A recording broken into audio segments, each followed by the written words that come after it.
when you bend this box, it will fold and set tight to the inside so that there's not much of a seam inside, but you can see the top band is the same way.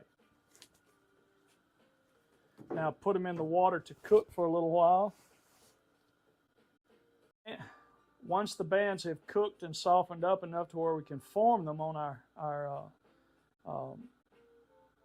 template over there, on our rounding form, our oval form, then we'll bring it over here to our anvil. This is our small anvil that we'll lay the bands on, and we'll tack those and brad that over with our copper tacks. We'll use my grandfather's small ball peen hammer. This is over 100 years old now.